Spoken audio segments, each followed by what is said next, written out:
Hi everybody, it's Galactic Man Larry here again with another figure review, and today we have in front of us actually a retrospective figure review. Retrospective is the key word for these ones. From Overwatch Ultimates, Reinhardt, which is a discontinued line by Hasbro, but I think this, for me at least, is the highlight of the bunch. The kind of deluxe or super large Reinhardt. Well, it should be that large because of the character design. You can see the cool artwork there. You can see that I can even fit the whole box in my little desk here. Anyway, tank, he's a tank, yeah. You can see here his, well, actually, look at that. You can see his data, his name and all of that. You can pause it to read that. You can see other characters that were from this line. I have only Tracer. Warning in different languages, legal stuff, the box is all smashed. I got this like for 20 bucks in Amazon, which I think is great because it's a massive chunk of plastic. And yeah, let's just take him out of the box because I can even show the box properly and see how good he actually is. There we have our Overwatch Ultimates Reinhardt out of the packaging, falling down and equipped with everything he comes with. That was quite a balancing act. It wasn't that hard, but I mean, it's very probable that it will fall at some point, like it just did. I know this is not a first review, of course. This has been out there for 2 or 3 years, I don't know, but I just happened to be opening mine, so that's why we do these retrospective reviews. And I'm very happy, with the heft of this figure. I, of course, got it because of the character design. You can see it's a cool looking one. This is you can see this as a canvas. I don't know, maybe you can paint this all like metallic to spray it with a more like chromy color, or to at least give it a wash or something. You can do, maybe, I don't know, maybe I'll get a second one if there's still some available, I don't know, and do that, which I'm preaching, because of course it just looks like this marbly plastic, and it has just these yellow paint applications, and as well as the red ones. It has also a charcoal or like a Oxford gray paint to the hands, to some parts of the waist, skirt, to the shoulders, and some parts of the back. It also has that, like, this exhaust here with that spot of yellow, and yeah. But I mean, of course, well, first of all, I think the character in this basic armor, or his main, in this like skin, is just the way it is, like silver with some details. The hammer is huge. It's also a huge chunk of plastic with some yellow for the thrusters there, and it has again some gray or dark, yeah, like it's not charcoal, but like dark gray for the other tone of the actual hammer. This is cast in this color. It's a separate piece, so you have 3 pieces: the main head of the hammer, this stick here, and the other part on the bottom. It's his main accessory. Other things he comes with, let's do that first, is this huge beam shield, or whatever it's called. This lion piece is removable, and this can be attached to his arm. We'll do that in a second, actually.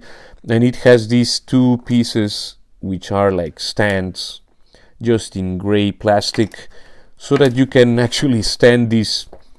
I mean, you can use this as a tray for McDonald's or wherever you like to have your junk food, or you can bring your breakfast to the bed with this, because it's just a huge piece of plastic. You attach it to the arm. I'll show you the peg hole it has, and you can cover the figure if you don't like to see it.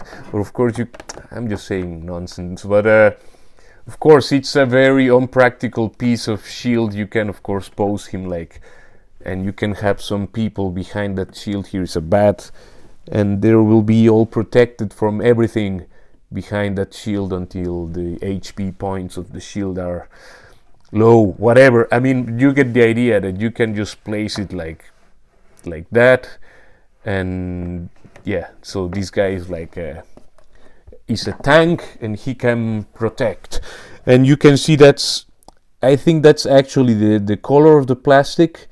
It's like inserted in the clear blue, well, kind of purplish blue piece of the shield, and you can see it's yeah, it's just a huge amount of plastic here for this tray, windshield, whatever. It's not the most interesting part of the figure. The actual thing is a figure, and well, of course, that's what we want to check here. Let's check the detail of this kind of lion shield. Nice sculpt there. Of course, these Overwatch ultimates, they're sculpted like in a animated way. I don't know if the characters look exactly like that in the game or if they're a bit more like realistic. But yeah, this is like I mean, at least you see in the illustration in the boxes of these Overwatch ultimates, they look a bit like animated or comic versions. I don't know. I never played the game. I just like the design of this character. Maybe some others as well, of course. But this is the one figure from the line that I was like, I need to have this guy to put it with some other lines. You know, he can go everywhere just as a huge chunk of robot. Even if that's supposed to be a human inside there, the actual Reinhardt guy. But yeah, I mean, what can I say? It's a nice, this like over proportion or disproportion huge figure. But I mean, we could say that in my world, this is just a robot, and it has huge hands. It's like Calibretto from Battle Chasers from Joe Madureira or something like that. You know, it has that vibe. Like huge robot, bruiser robot with huge hands, huge armor. You can put that lion piece there. It looks good. And yeah, it's just a cool looking figure in my opinion. I just like how it looks, and I think you can really put this guy with whatever line you want to mix it. It's just a huge amount of like silver plastic with some little bit of paint details. But let's go to articulation. Actually, the head, which is kind of part of the main attractive of the figure in my opinion, it's on a ball joint, I guess. It's in a, I think it's a single ball peg that goes into the neck or from the neck to the head. It can look straight forward, that's it. It can look down that far.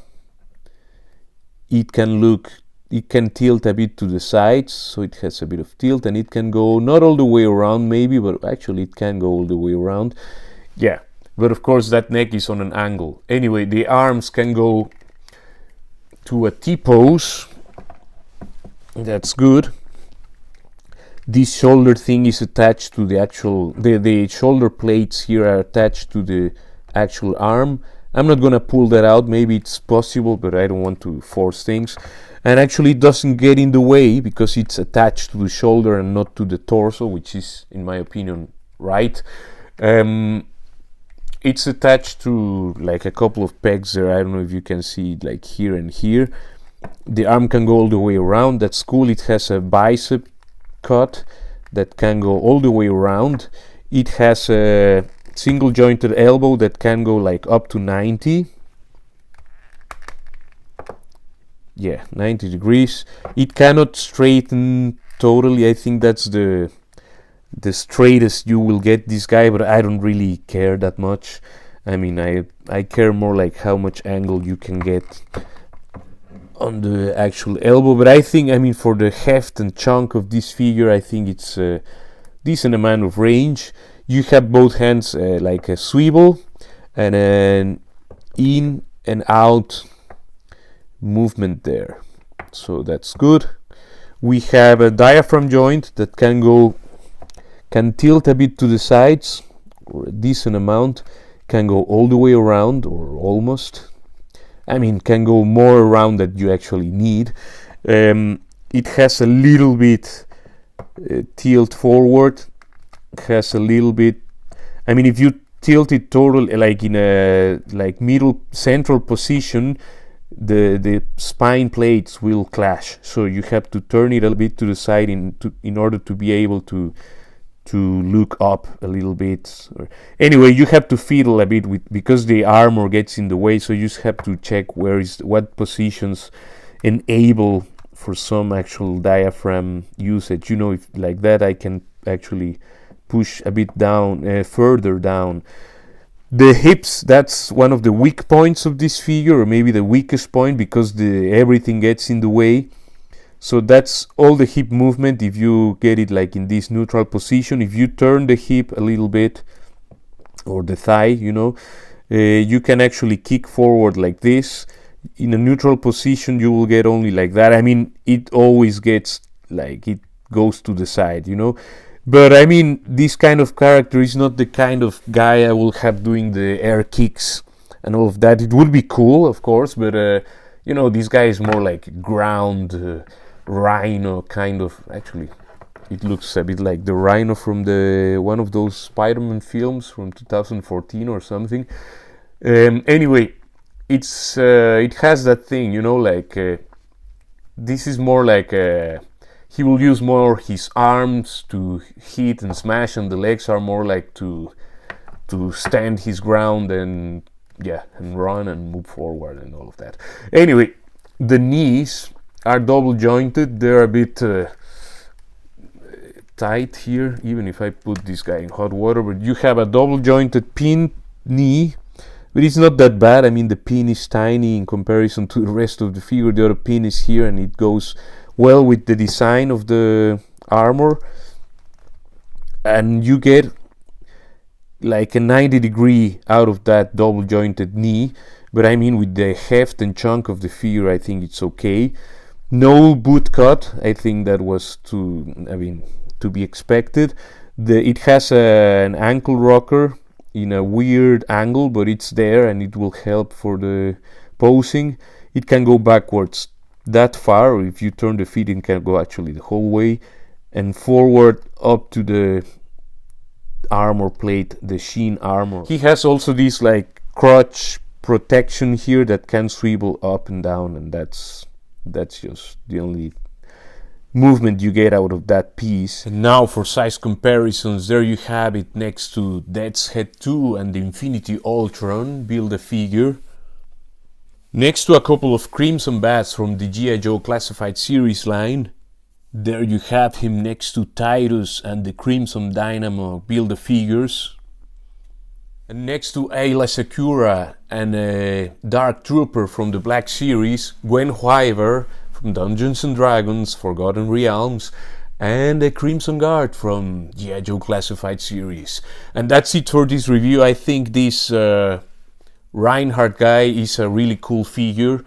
You can put it with whatever you want. I mean, that's how I see it.